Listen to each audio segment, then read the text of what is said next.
Hello and welcome to a brand new CornNation Overreaction Revisited. This week we're talking the Northwestern game.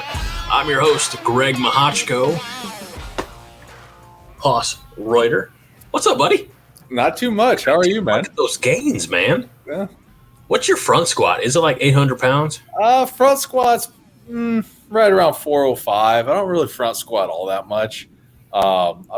Back squat is more where it's at. I haven't maxed out in a long time, but last time I did, it was about 485, so I might be approaching 500 on the old back squat. Very nice. That's almost two of me. I'll let you do the math on that. I'm somebody I might have a master's degree in educational psychology, but I am no mathematician. So. How you been, buddy? I'm good, man. I'm just sitting here ready to discuss some Nebraska Northwestern. Got it on my TV right now, actually, because I took a few notes before the game. But I'm doing well. You know, we are steadily ticking down the days to a new football season. Yes, sir. And it's important to note. You said a couple notes. Notes are different from a format. Yeah, I just have like, hey, this happened. Right. Some comments, you know. I left the format for my day job. Yeah, which is another topic for another day, perhaps. Maybe next week we can expound. Here's the thing. I owe an apology to you. I owe an apology to Mike, who joined us on the show last week. And mostly I owe an apology to the audience. So we recorded last week's show, the Illinois episode, right before we did the Five Heart podcast live last Thursday. And so that meant that kind of my focus shifted immediately to Five Heart mode. And that almost 2 hour, show, I was going to call it a monstrosity, but it's fun. Ooh, it's fun. And then Friday happened. I don't even remember Friday. Friday, I spent 2 hours at the DMV. Saturday, I spent 3 hours at urgent care for this fun guy. I got one of those too. Yeah, well, I caught a pull saw with my finger. Dropped a loaded barbell on this one 6 years ago. I don't know if I was doing either of those. No. But basically, I didn't really feel like doing much anything. And then, lo and behold, I come like, oh, crap, it's Sunday. I still got to get that Overreaction Revisited show out. So apologies to everyone. The 35 listeners that we have. Whoa. Actually, our viewership on these is I'm pleased with it. So the numbers on YouTube make me happy. So we're getting paid. John's getting paid. Somebody's getting paid. Yeah, we are able to monetize the YouTube page. That being said, it's kind of like the super chats that people send in during a live show where they pay us, yada yada. I'm not getting any of those monies either. So. Is this John's like retirement plan? It must be. Good work if you can get it, evidently. Here's the thing: we're still about 20 or so subscribers away from 10,000 subscribers on CornNation's YouTube channel. So is this bad that I'm not a subscriber? I mean, no. I'm gonna go ahead and just subscribe. I don't think I've ever subscribed to anything on YouTube. In fact, no.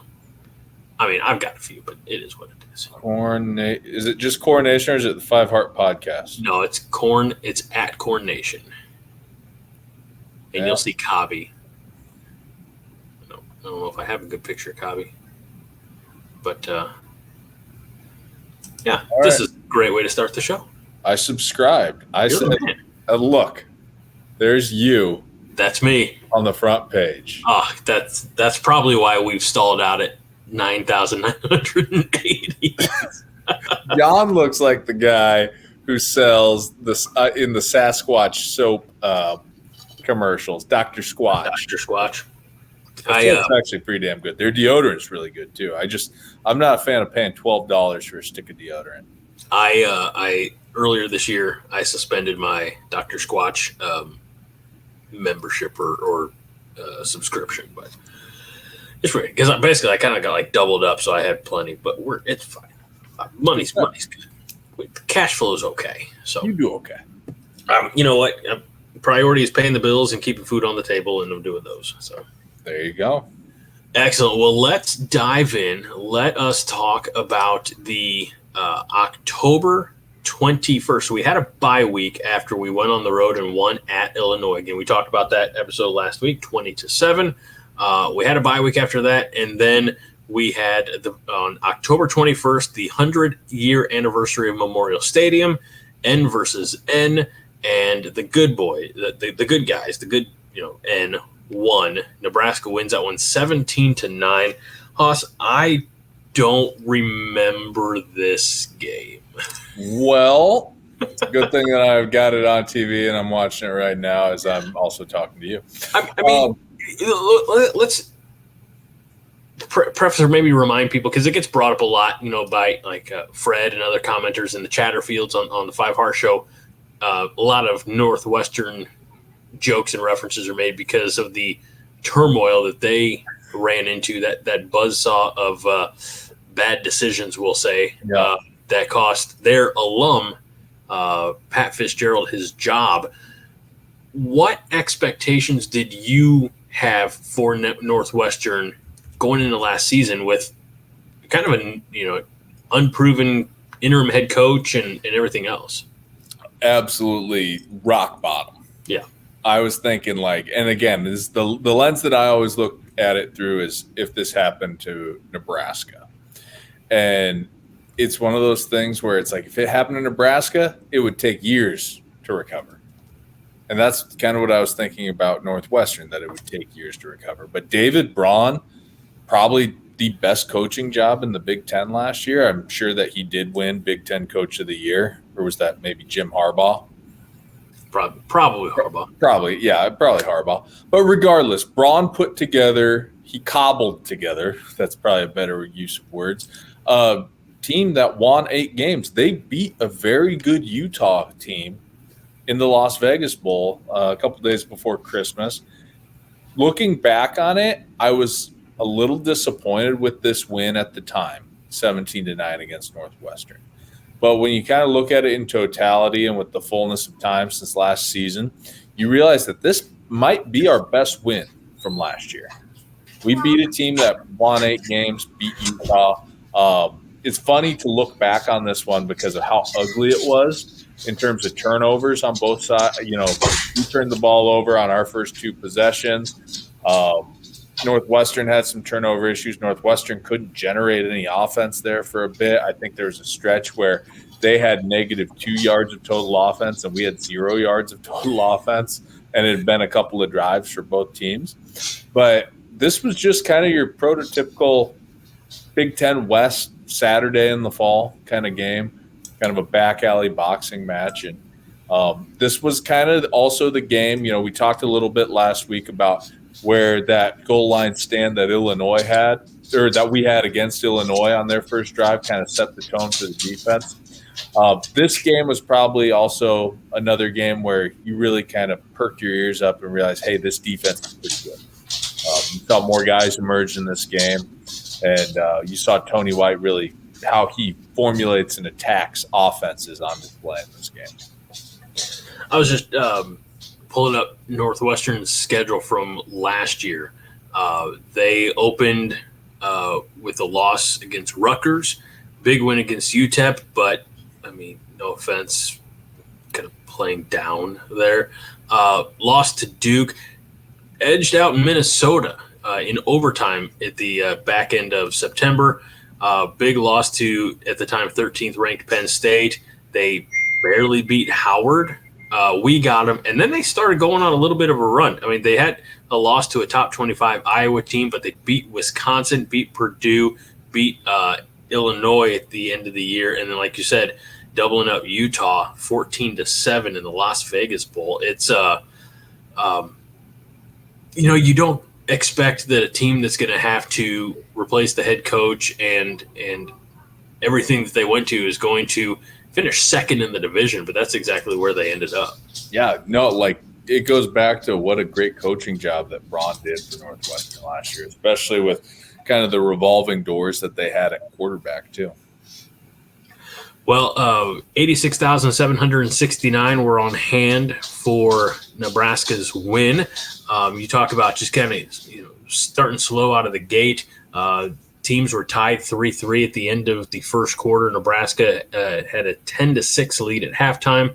Scoreless third quarter by both teams before Nebraska tacked on another touchdown to Northwestern's field goal, and again getting that 17-9 win. I think when you talk about highlights, and again, you just watched the game, you got glimpses of what Malachi Coleman did bring last year. And then, by all accounts, he's put on some substantial weight room gains in the offseason. But he had a 44-yard touchdown reception from Heinrich. That was in the fourth quarter. The game away there. Yeah, and I'm trying to find all the complete. Here we go.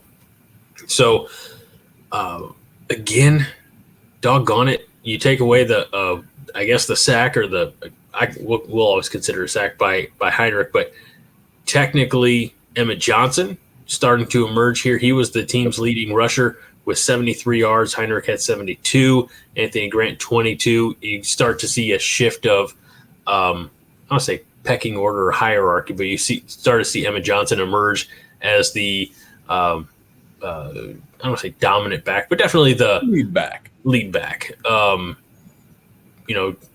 Does it? I don't know if we need to necessarily say, Josh Fleeks had 4 yards, but I liked Emmett Johnson. I mean, as a true freshman, I believe true freshman. Correct me if I'm wrong. Red shirt. Okay, apologies. But had, let's see, what was it? 12 carries for 73 yards, 6.1 yards per carry. I just love that stat. I love that yards per numbers carry. there. I remember seeing that stat after this game, and I thought 12 carries, 73 yards, 6 yards a clip. Really should have been getting more carries in this game. Probably because this was kind of the game where you started to see some of the physical limitations for Heinrich Haarberg start to shine through, especially in terms of injury from the volume that he was running the football. So I think we should have tried to really see what Emmett Johnson could do with 20 to 22 carries, 20, 25 carries. And if you look at it, Haarberg did have 16 carries in the game, averaged 4.5 yards per carry, his longest being a 20-yard. But again, I'm trying to think of maybe there were a couple of years in right, but I mean, I'm just trying to think of like quarterback play. Adrian Martinez, Taylor Martinez, Tommy Armstrong at times, and I know that Dylan Raiola is, a multi-dimensional player, but it is my hope, it is my prayer that he is not going to be carrying the ball or scrambling or design. Quarterback keeper 16 times. I think that Matt Rule is, dare I say, a little bit smarter than that with the. If Dylan Raiola were to carry the ball 16 times in a game, he's transferring at the end of the year. Yeah, that's not his. No, that's not what he's out there to do. This game, when you talk about just the overall offense, what they did in this game. First play of the game, interception. And they got the tight end twins to the boundary. Haarberg, it's a dagger concept. So you got a vertical route, and then you got a square in route coming underneath the vertical route, kind of, a go and then an in. That was what the dagger route or dagger concept is. And it's one of those things where Fedoni and Burkitcher are both open. So on the play, they're both open. But Fedoni is the what did that play in was it was a bad throw, even though he was open. It was just poorly placed. Nate Burkitcher is the easier throw and the primary read. So that should have been who he gets his eyes on first and just lets it rip. And it could have been an arm punt, and it probably gets downfield to Burkitcher for like a 40-yard gain. Rule mentioned all this in the postgame. directly after this game. He said, hey, there was a read, first play of the game. It was a misread. If he hits the correct read to Burkacher on the corner or on the vertical route, it's an 80-yard touchdown, first play of the game. Think of what that does for the complexion of the game, right? One. And think of what that does for the confidence of the team, the offense, the quarterback position moving forward. So it's interesting when you think about, the butterfly effect on situations like that, what the kind of a psychological effect that can have on a team. The other thing that really stood out to me about this game. Yes, Greg. I was going to say, it's not dissimilar from the goal line stand the week prior. Right. Exactly. Just on offense, a big turning point of the game on offense instead of on defense. And we kind of touched on it a little bit last week, but if Illinois scores on that initial drive, then again, they maintain all the energy, all the momentum, and they're at home. We talked about all that. If Nebraska hits that read, the way it was written up or drawn up or whatever, then this is, not as close of a game as it ends up being, And I'm not saying like Heinrich Harburg's going to turn into Patrick Mahomes because he hits one throw like that. Right. But maybe teams have to start respecting the passing game just enough to kind of get those safeties to back off, because that was our big problem last year, the way teams were able to play such shallow coverage against us, bringing their safeties up closer to the line of scrimmage. They're really able just to go man across the board underneath and, close everything off. The other thing that I was going to say, too, about that goal line stand against Illinois and this, misread that could have been a touchdown against Northwestern is I think that the butterfly effect of that goal line stand against Illinois, I think if that doesn't happen and Illinois scores on that drive, I think you're looking at Nebraska finishing 2-10 or 3-9 last year. Really? Yeah, I think that was such a confidence builder that they could get a stop and then take it, and go down and get a field goal, at least, get some points on the board out of it. I think that was a big moment, that really leads to some self-efficacy as a team, that confidence in your own and belief in your own abilities and your own ability to manipulate the environment around you, success in whatever you're doing. And so I really do think that if that doesn't happen, that the complexion of the season is much different. And I'll say this, I guess I never thought of it that way, but if they don't make that stop, they could potentially lose to Illinois. I mean, you give the 7 points to Illinois, you take the 3 off the board for Nebraska. It's at that point it's 17-14, but there's maybe not that confidence, because we saw how the offense broke down in the latter half of the third quarter and fourth quarter. We broke all that down. But then you come into this Northwestern game, and again, let's just say the game starts the same way, where you throw a first play interception, then you're hanging your heads, and you're like, oh, here we go again. It's the 3-9 2021 season all over again. Yeah. What's going to happen? The Purdue game the following week was, hate to say it's not fumble on the opening kickoff. Never been a gimme, So yeah, I mean, that was and that was the last win. So you talk about your 2 wins of the season. Maybe if you want to go as deep and dark as that being Northern Illinois, Louisiana Tech, we're having a very different conversation now. Yeah, if that's the case, it would have been a completely different off season. It would have been, oh, here we go, and instead Matt Rule is able to come out and with confidence say, we're ahead of schedule than at any other school he's ever been at. So I don't want to do too much of an academic hypothetical exercise of what happens if we don't get that, goal line stand against Illinois, but like looking at it, it's a scary thought. If you do finish 2-10, the heat's probably pretty turned up on Rule, No Dylan Raiola. Probably. No Dylan Raiola. Probably none of the transfers, that came in. You might not have even got Danny Dimes. Yeah. It might have just been complete catastrophe. So it's going to be interesting, especially if the Raiola, era is as fruitful as we all hope that it is, it's going to be really interesting to look back on 2023 as the watershed moment. I don't know if I'm ready to call it the Raiola era. I'm thinking more Raiola experiment. And by that could be twofold. That could be Nebraska's experiment with Raiola and Raiola's experiment with Nebraska. That could be looked at from both perspectives. Explain.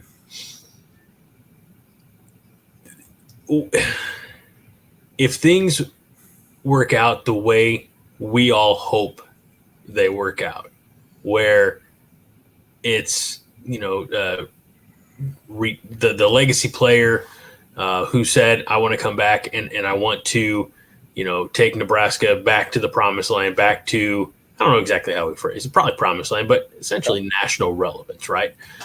And maybe conference championships and maybe loftier dreams and goals, then the experiment's a success. But if, like you alluded to, if he's running the ball 16 times a game and he's transfer portaling out in a year or two, then the experiment will have failed. I don't think we'll see that. I agree. But maybe, again, all things being equal, it's now nothing is a sure thing in college football. And that's not. I don't want that to happen. I don't want Dylan Raiola to. I mean, we joke all the time on the 5-Hour podcast about what's going to be the straw that breaks the camel's back, so to speak, and sends him out the door. I don't want that to happen. I hope I'm abundantly clear on that. But we're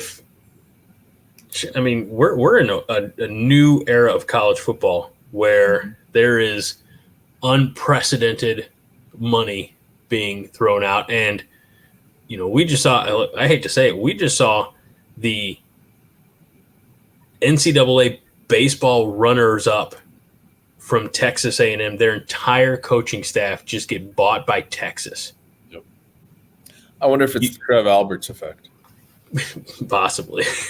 But who's to say that there's not some oil tycoon who's going to be like, that Dylan Raiola, he's doing some good things up in Nebraska. I wonder how much it would cost to get him down here. And I'm not saying that Dylan would bite at that, but I'm just saying there is – does cross your mind, though. Look, we're Nebraska fans. Look at the last 20-something years. We're the Chicago Cubs of college football. We have experienced a ton of heartache. Like not Chicago Cubs heartache, we're not that pathetic. But we have, even in the best of times, even when we were 9-win, 10-win seasons all the time under Bo Pelini, we always had that game or two that's like, we just got our dicks kicked in the dirt, and we couldn't, we would always come back and it would always be like, well, this is why we can't have nice things, and so part of me, like I've adopted the Stone Cold Steve Austin mantra of like, don't trust anybody. DTA. You just never know. When's that other shoe going to drop? I don't want it to happen, but that's why I do think that it is prudent for people out there not to get caught up drinking the Kool-Aid. On one hand, that's what I think. On the other hand, I think that this is Nebraska's best roster since 2010. You don't say 09. No, that 2010 was probably a little bit better of a roster top to bottom. But it didn't have Ndamukong Suh. Didn't have Ndamukong Suh, but you had guys who were more developed, who went on to the NFL. Suh was a superstar, yes. Not taking anything away from him.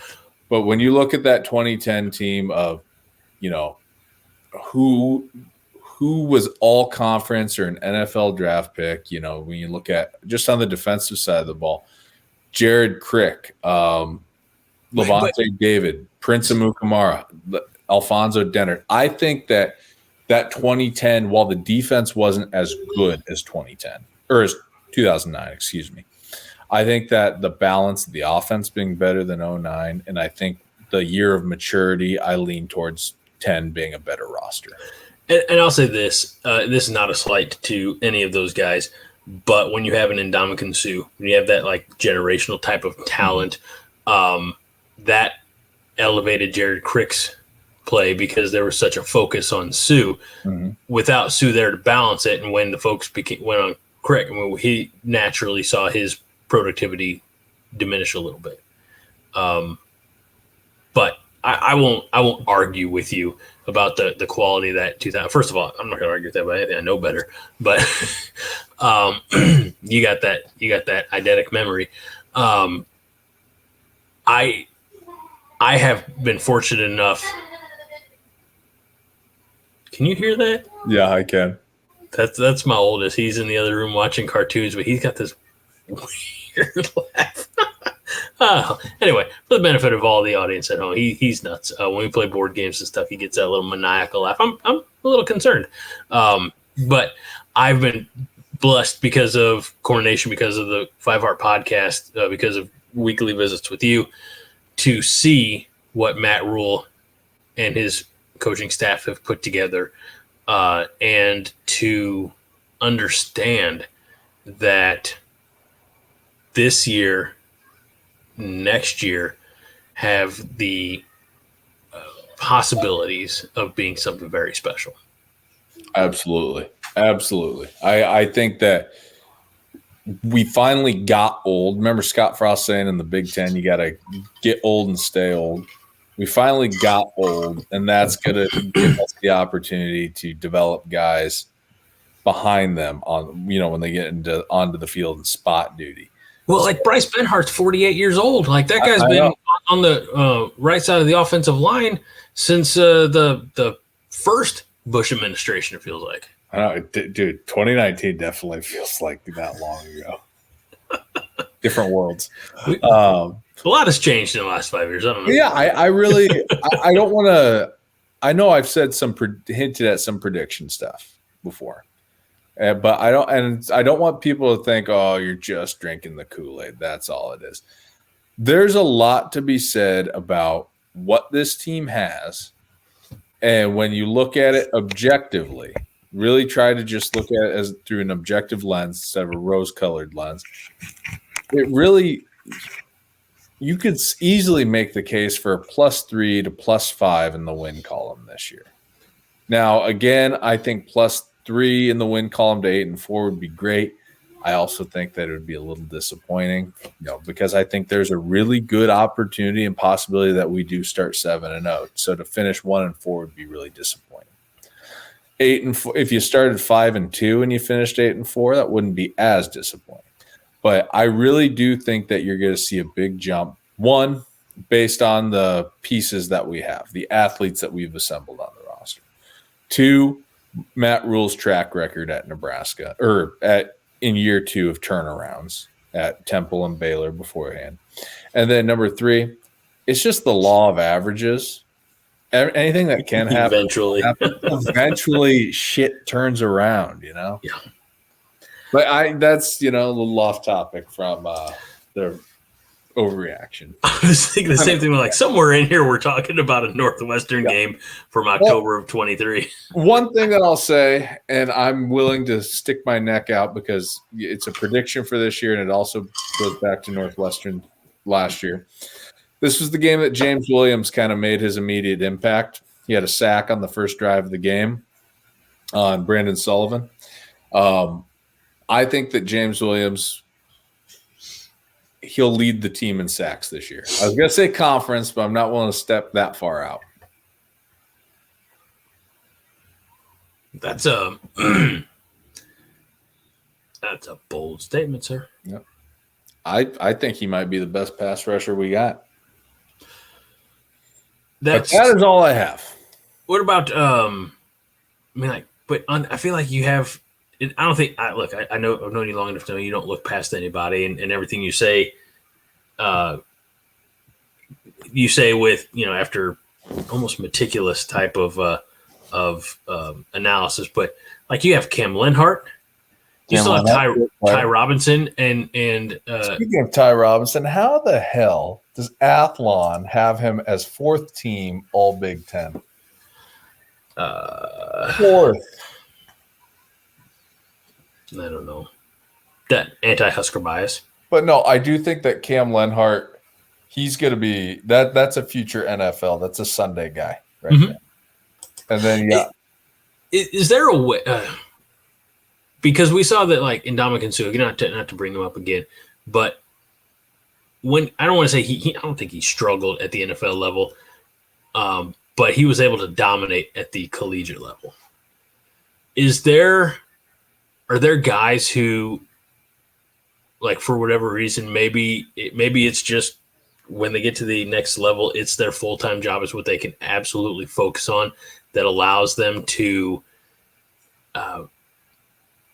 jump in, I don't want to say like inability and talent, but in production. But like you say, Cam Lenhart's a Sunday guy, but you say that James Wright's going to lead the team in sacks. Like, I'm just trying to feel like, do you understand the question that I'm asking, or am I like? No, I totally got you. And a lot of it just comes down to what's situational. You know, James Williams is that prototypical third down pass rusher guy, you know, who's going to come off the edge against one-on-one against a left tackle or a right tackle. Cameron Lenhart is more of the full package as a defender. Okay. He's great. He's really good against the run. He's really great at rushing the passer. He's more of an anchor on the edge. Guy like James Williams, we haven't had a guy with that athleticism, that length, and that bend in Lincoln since Randy Gregory at that position. I mean, if you watch how he plays, it's almost identical to Randy Gregory. Okay. No, and look, we you've got the kids in Pee Wee, Pop Warner who dominate, and at that level, then they get into like high school, or it progresses, and you get the high school studs who think that they're going to be the greatest thing in college football. But again, it's a different speed, it's a different talent level.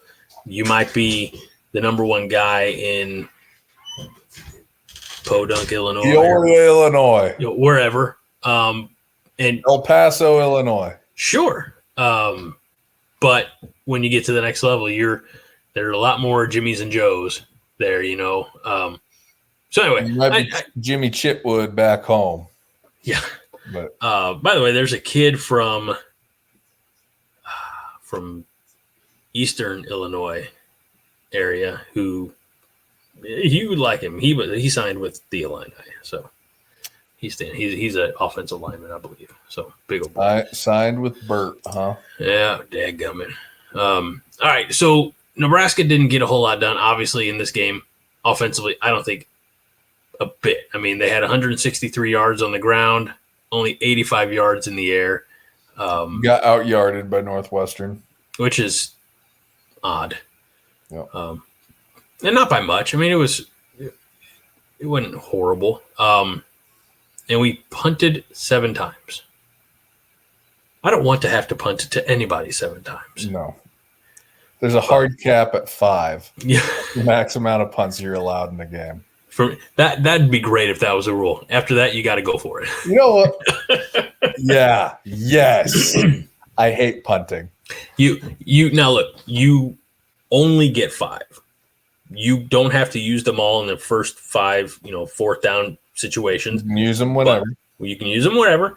You can use them, discriminately or whatever. But you only get 5. Kirk Ferentz he shit his pants. He shit his depends. But that would be so much, because you got to think strategically. Like, all right, do I? If I cross my own 40, am I going for it every time? Am I gonna just leave the punts for if I'm backed up way in my own territory? Right? I love it. I do too. This should be a thing. I'm gonna write the NCAA. Yeah. Or if CC me on that email. If maybe not NCAA, but I bet XFL would adopt it. You think they'd invite us to a game? Would they invite us to a game? Yeah, if we came up with that rule. I go to a Battlehawks game with you. Sweet. I'll drive down to St. Louis for the second time in my life. Oh, I'll take you to all the good. Or anyway, we're way off topic. Yeah. This is why sometimes other shows go very long, because we we get off track. Ours is minimal effective dose. That's right. I mean, realistically, what more is there to say about the I think Nebraska after Northwestern this game, it was at the point where I was starting to be like, is a bowl game actually feasible for us? I'm sorry, I couldn't hear any of that. Say that all again. I think after this win against Northwestern was the point that I was starting to think, is a bowl game actually feasible? Yeah. And then after Purdue, it was not only is a bowl game feasible, we're going to go win the fucking West. And then we didn't. Yeah. Then it was all downhill from there. But I still I think that run, that 4-game stretch in November that we went 0 for 4. Mm-hmm. I think there was still a lot of valuable program building inside of that month. I'll tell you what, you had 4 one-score losses. So, I mean, in games that you had a couple of weather games in there. You had the Maryland game was windy.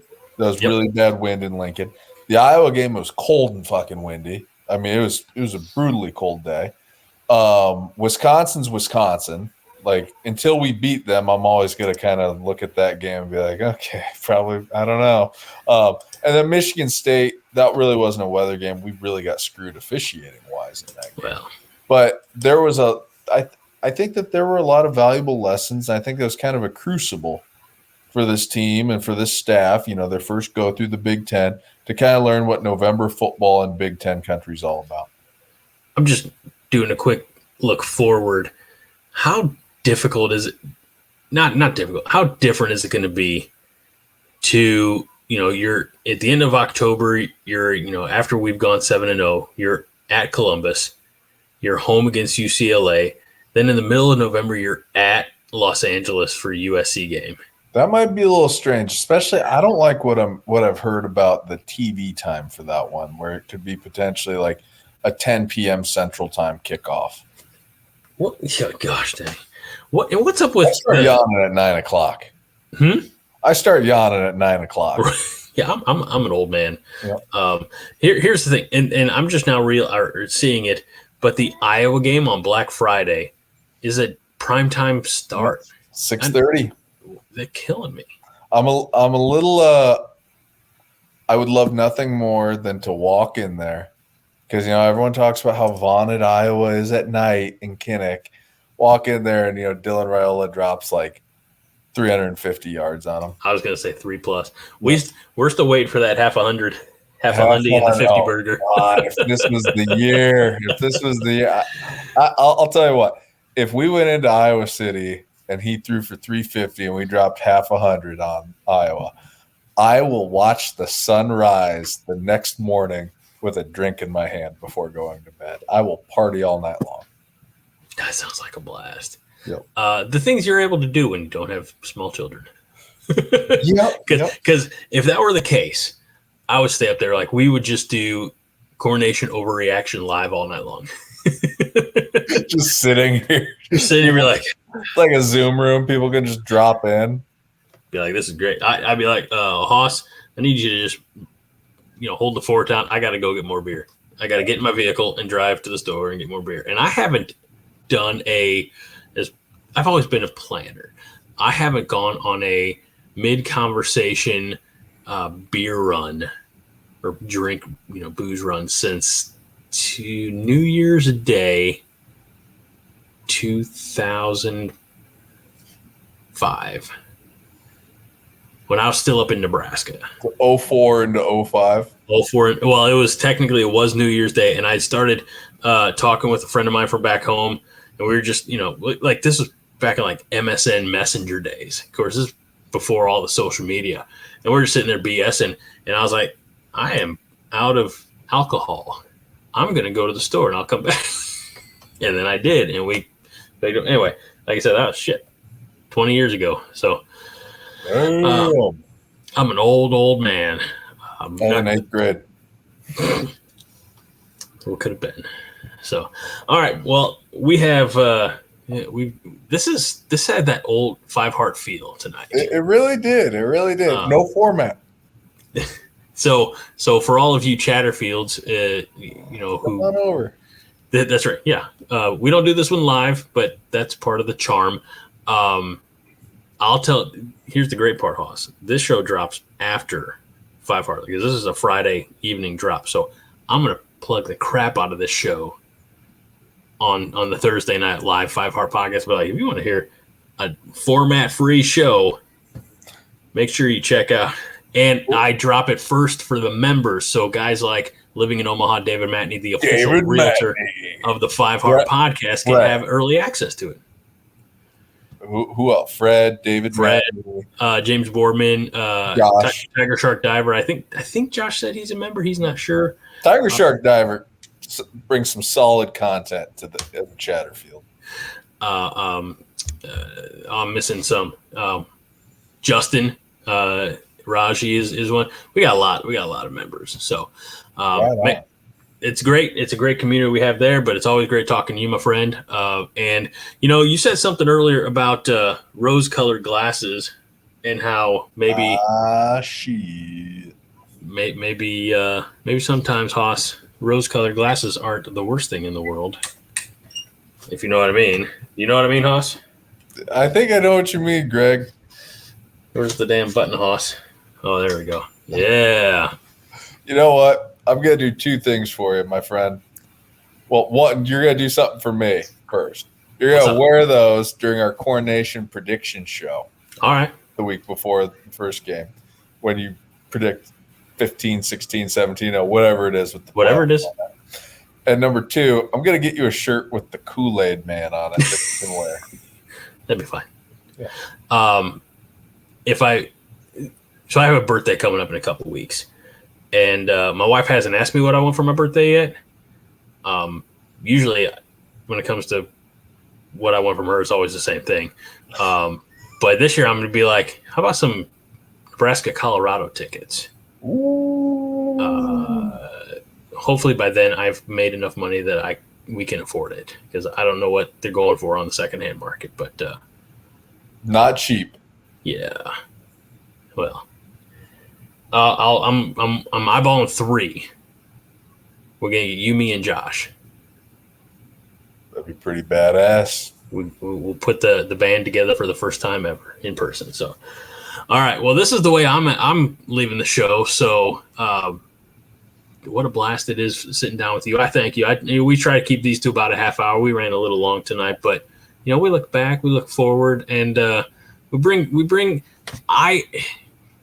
It's weird because when I talk about the team, yeah, like you're 18-0 or whatever it's going to be, but sometimes I get a little of that dark heart in me. I'm like, yeah, Dylan Raiola might transfer out and might take everybody with him. So, like Carter Nelson might be like, Texas is paying me a lot of money now, So, you know what? That just goes to show that after the years of torment that we've endured as Husker fans, we all need some cognitive behavioral therapy. Yep. This is my happy place, so I appreciate you. John has his Monday night therapy. I have whenever the hell I get to talk with Hoss therapy, and I look forward to it each and every week. So for my good friend and broadcast buddy, Mr. Hoss Reuter, I'm Greg Mahochko. This is the CornNation Overreaction Revisited series, and we'll catch you next time. Go Big Red, Hoss. The road goes on forever, and the party never ends. I'm so excited. Do you hear you say that? That's awesome. Robert Earl Keen, man. Yes. I saw him perform that song live several years ago. Great song. I love Robert Earl Keen. God bless you, man. I really think I'm going to retire the win the damn game, win the damn offseason in honor of Brian. Just retire it, and start just doing random song lyrics. That's good. I can't wait for next week's I'll Be There For You, because you're there for me too.